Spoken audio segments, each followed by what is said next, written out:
Redditors, what is the absolute creepiest thing that has happened to you that you can't tell anyone because they wouldn't believe you? When I was maybe 6 to 7, we were visiting family in New Orleans. I was sleeping in a strange room, strange bed, so I was having trouble getting to sleep. I heard a tapping on the window, softly. Tap tap tap, pause, tap tap tap. I looked at the window and I thought I saw something move that looked like a brimmed hat. It was a split-level home, so whomever it was would have had to have been tall. I woke up my parents and they told me the house was old with wooden floors that creak, and I was imagining things, so go back to bed. In the morning, we found the back gate lock was broken. I was out for a walk early one morning in a forest preserve, that's usually pretty empty. I start coming around a corner and I can see a car that's parked in the grass just outside of a parking lot. I think it's strange, but keep on walking. I'm probably like 50 feet from the car now and suddenly the trunk pops open, the car alarm starts going off and the driver's side door opens. I'm coming from the passenger side and can't see the driver, but I get a bad feeling about the situation. I still keep walking on the path and come around where I can see the driver's side of the car. A guy is sitting in the car's driver's seat and starts to wave me over to him. He throws up his hands and says, "I'm not sure what's going on, could you come help me?" I tell him nah, he's on his own, without breaking my stride, and keep moving. He throws his hands up again and turns off the car alarm, gets out and shuts the trunk, then gets in and drives away. I'm creeped out, so once he's out of sight I double back and walk the opposite way just to be safe. I walk back probably like the 30 minutes it takes to get to the lot where I parked my car. When I'm getting close I hear that car alarm going off again. I'm freaking out now but didn't want to walk back into the woods again, so I keep going to the parking lot. When I get there, that same car is parked with its trunk open, car alarm going off and driver's door open. The guy is already talking to someone else in the parking lot. He sees me come into the lot, looks at me for a minute, then shuts off the car alarm, closes the trunk and drives away again. I just booked it to my car and called the park rangers, but they didn't believe anything was weird about it. I'm like 90% sure that dude was trying to kidnap someone. When I was a child, I was running around the house. I think I was home alone. My mom had run next door to the neighbor. My dad was at work. I heard the door open and close. "Mom?" No answer. I heard footsteps downstairs that were too heavy for my mom. I freaked out and decided I needed to hide. I was next to the laundry room, so I ran in there, and buried myself in a pile of dirty clothes. The footsteps came up the stairs. I heard the footsteps go down the hallway to my sister's bedroom, then mine, then my parents' room. Then the steps came to the laundry room. I heard heavy breathing. They stood there. It felt like forever. Then they left. I heard the front door open and close again. But I was paralyzed in fear. I stayed there, under the dirty clothes, until my mother came home and called my name. She thought it was all in my head when I told her what happened. I drove an old SUV back in college. After school, I drove home, which is about a 30-minute drive. I was getting dressed at home when the car alarm went off, so I rushed out and discovered the car door open with the radio head unit and all speakers gone. I was thinking, this guy works fast. Reported it to the police, and after a couple of weeks they found the thief and asked me to go to the police station. At the police station I was asked a few questions and the officer told me I had to hear something from the thief. When I confronted him, he told me that he was able to get into my car at the car park near my school, and I unexpectedly arrived, so he dove and lied flat in the third row. So I was driving home with an unknown passenger all the time. When I arrived home and locked the car, that was the time he removed the items, and when he opened the door, that's when the alarm triggered. One night when I was 15, I stayed over at my buddy's house. His parents were gone and his older brother was looking after us. When we went to bed, the house was quiet and dark. I could barely see his bedroom door open slightly, and I assumed it was my buddy's brother checking in on us, but then I realized that this person looking in on us was wearing glasses and my friend's brother did not. There was no one else in the house and I could not figure out who this person was. I was frozen in fear just staring at this figure looking in on us when my buddy, who was in another bed on the other side of the room, started screaming at the top of his lungs. I had never heard a more terrifying sound and my heart just dropped out of my chest. The person looking at us quickly backed out and the door was closed quietly. A few seconds later we saw the light come on the hallway and my friend's brother flew open the door asking what was wrong. We both started yelling that someone was just here. The brother grabbed a baseball bat from his room and started searching the house. We checked the front and back doors and the garage, but they were all locked. All the windows were closed. He looked in every closet and under the beds. Needless to say, we spent the rest of the night in his room. None of us could sleep, so we just stayed up all night talking. It was one of the most terrifying but also best nights of my life. I got married too young, 21, and then divorced when I was 23. A few months went by and I started having these nightmares. Long story short, a girl in a white dress with brown hair matted with leaves and dirt walks into my house, tracking muddy footprints. She stops and stares at the attic stairs, which are down for some reason. I ask her why she's there, she screams and the whole house crumbles. I never saw her face. I had this nightmare almost every night for 3 months, and when I say almost every night, I mean probably 95% of the time. For some reason I started sleeping in my living room as opposed to the bedroom. I just wasn't very comfortable in there. So I'm sleeping on my couch one night and wake up around 2 a.m. for no reason. I check my phone and see I have a text from my friend and respond, important because it verifies I was awake. I started getting very uncomfortable, and then I heard a knock at my door. I walk around and peek out the window and there's a girl there. I can't see anything other than her white hoodie, which is up, and long dark hair coming out of it. She knocks, then knocks again. Not urgently or anything, but she didn't appear intent on leaving. So, stupidly, in retrospect, looking back on this as a 34-year-old, I crack open the door. In a quiet voice, she asks if she can use my cell. I still can't really see her face because my porch light was out and I'd been putting off changing the bulb for no reason at all. I ask if everything's okay, and she just repeats she needs to use the phone. Again, against my better judgment, I put my cell phone to the dial screen, and hand it to her. I see her hit a few things then out the phone to her ear, and the screen light gave me a better view of her face. She was younger, somewhere between 18 to 22. Plain, not really particularly distinguishing in any way.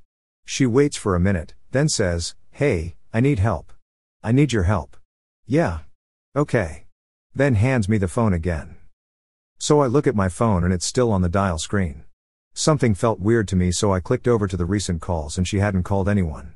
When I looked up, she was gone. Not quite vanished. But like way down the street, farther than anyone should have been able to cover in that time frame, walking away.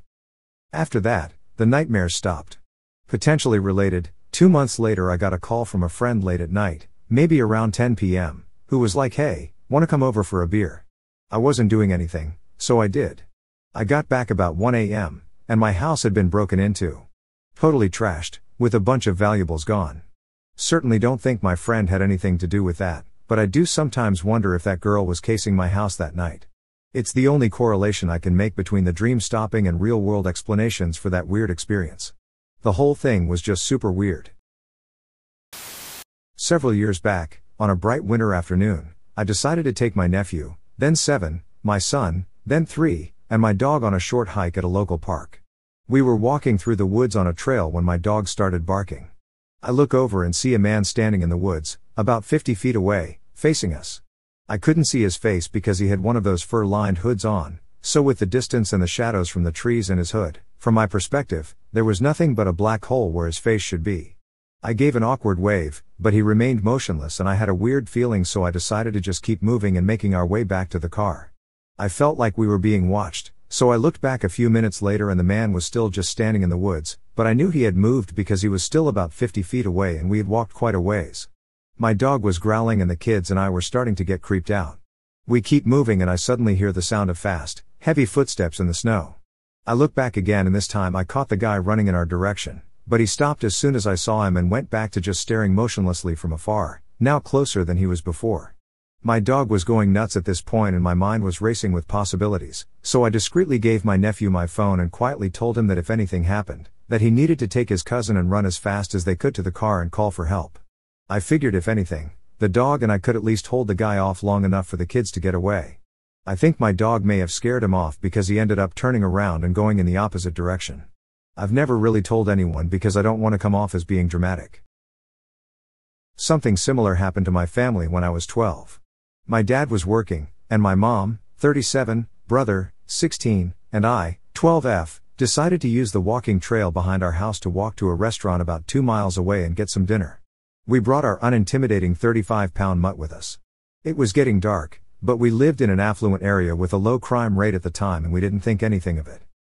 My surly 16-year-old brother was walking a little ways behind us with headphones in, and my mom and I were chatting while she held the dog's leash. About a mile into the walk, the trail cuts into some dense woods, but it is paved for bikers, so it was an easy walk. I was playing with the flashlight and shining it into the woods when it fell on a man standing just off the trail. The man was wearing a black shirt and black shorts with black shoes and high white tube socks. The weirdest thing was that he had his elbow and forearm over the bottom half of his face obscuring it. He didn't have a flashlight or anything, so I don't know how well he would have been able to see us because it was totally dark by this point, and I was shining the light at him. My mom said hello, and the man stood perfectly still and silent. My mom said leave us alone, and he didn't move. My mom said I'm calling the police, but there was no cell reception on that part of the trail. She picked up her phone and spoke as if she was on the phone with the dispatcher, and the man still stayed perfectly still staring at us. My mom said they're on their way and the man started doing a strange shuffling run toward us. My brother, he was already well over 6 feet in high school, stepped out in front of us into the beam of the light and the man abruptly stopped. With his arm still obscuring the bottom of his face, he very slowly turned around and very slowly started to shuffle in the other direction on the trail. Given that my brother had headphones in, the man only would have heard 2 female voices. We think that he was scared off when he realized there was a large male with us. It was terrifying, and if I remember correctly, we called someone to pick us up from the restaurant and drive us home with our food. We never walked on the trail after dark again. In 2011, me and my family were at Darien Lake in upstate New York on a roller coaster called the Ride of Steel, like as in Superman. On the track there runs 2 trains, with 8 or so cars per train. They sit 2 people across, and had lap restraints. I was on train 2, which was at the station. While getting in, I looked out at the coaster and thought I saw a falling blob just after the second major drop. I shook it off as I wore glasses and my vision is still trash. Well, we go around the track and stop just before the station. We are waiting and waiting, me and my family wonder what's happening. We see the car in front of us is still occupied with the riders, with an empty wheelchair next to one of the cars. Now it was a packed ride, with long wait lines.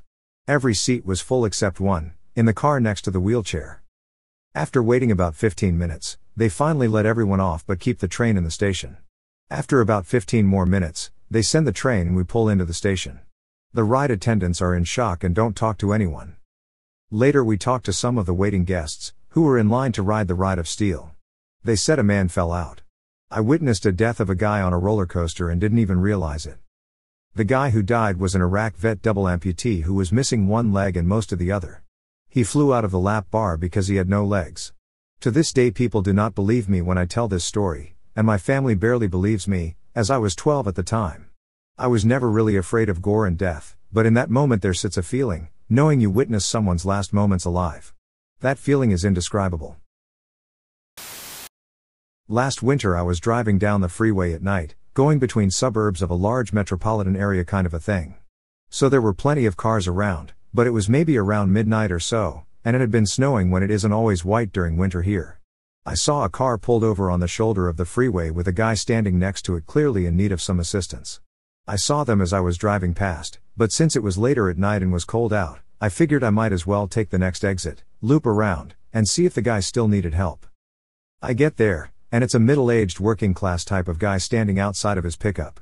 He is wearing blue overalls, slender, is slightly balding, and puts off what I can only describe as a weird vibe. I couldn't put my finger on it, but it was one of those weird gut feelings that you aren't sure why you feel. He says that he has been having car troubles, is from about 2 hours out of town, that his alternator is shot and that his battery needs a boost. I've owned a car with a shot alternator, and know that when the battery dies you need to boost it for a little while if you're going to get it running again. I tell him it's no problem, commiserate with him for a minute, pop my hood and he says he is going to go grab his cables. When he comes back, I notice in his hand that he has some sort of concealed metal object. No clue what it was. I saw it for just a brief moment, and saw that it wasn't a knife, but that it was metal and a little shorter than the length of his hand. And he was clearly trying to keep it concealed from my view. This all happened so fast, and I'm immediately on high alert. I see it for a split second as he is bringing the cables to me so that I can hook up my battery. I instantly take a step back to put some distance between us, and tell him that he can hook up my battery and I'll wait in the car, all the while in instantaneous full fight or flight, getting ready to block an attack if he were to lunge at me. He doesn't, and starts connecting the cables to my battery as I'm sitting in my car. I start to wonder if I was imagining things as he connects the battery, and we both wait for the battery to charge. Maybe it was just something that was bundled in with the cables that he just had in his hand? Maybe I misread the situation as dangerous? After a few minutes he goes to start his car, shouts that it isn't working, and then walks back towards my car where he waits in front of my car. After a few minutes of waiting, he puts his head back under the hood of my car to fiddle with the cables.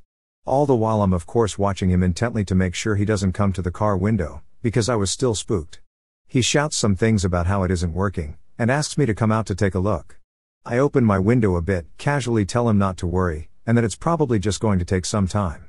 Luckily, I can just barely see my battery in the dark, through the gap under the popped hood of my car through the windshield directly in front of me. I see him then fiddle with the cables, and hear him shout again that it isn't working and for me to come out. Then I see him slip out the metal object I had seen earlier, and see him touch it to my battery terminal as sparks shoot out from where he touched it. He starts yelling and jumps back, as I immediately jump out of my car, and tell him that something came up and that I needed to go now. I honestly don't remember much of what he was trying to say as I cut him off, or exactly what I said, outside of that I needed to get the fuck out without taking my eyes off him for even half a second. I don't even remember how the cables came off my battery. Did I pull them? Were they already off? But I slammed the hood shut, jumped in my car and drove off.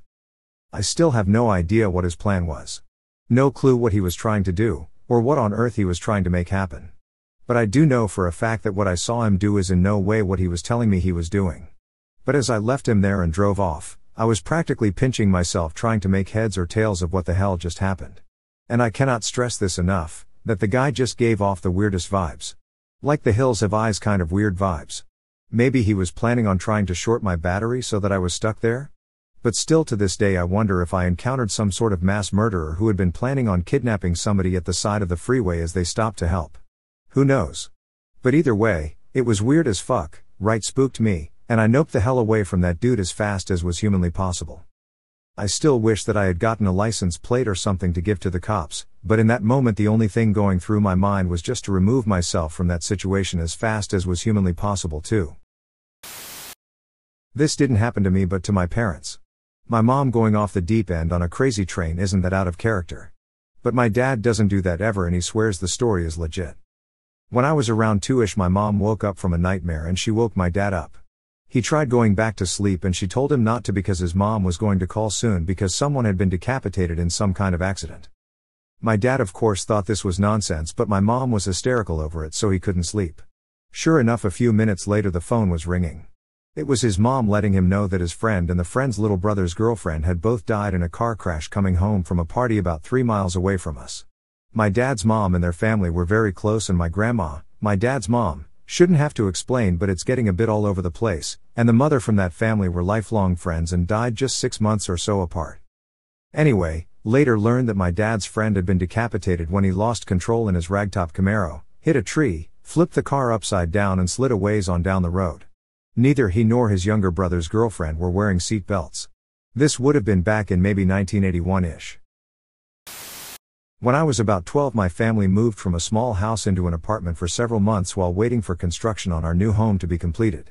It was a huge apartment complex but at the end of a long dead-end road and it bordered a large swampy, marshy area. Early one morning before school I went outside to collect leaves from the marsh for a science project. I didn't actually go into the marsh and I was never out of sight of my building. But I suddenly felt like I was being watched. I started walking back to my apartment. There was one building between me and my building, though I could still see my building. I saw a man walking the same direction as me but at the opposite end of this long building and he was looking my direction. So instead of continuing to my building I went in the door at the end of the building closest to me. There was a hallway that passed through, but I stood in the hallway for a long time before going out the other side. The man was standing at the corner watching for me, like he already knew I didn't live there. He laughed when he saw me come out and as I started for my building he was heading towards me. I made it to the door of my building with half the yard still between us and he said, "I'll see you later, sweetie." My stepmom and dad insisted I was imagining it.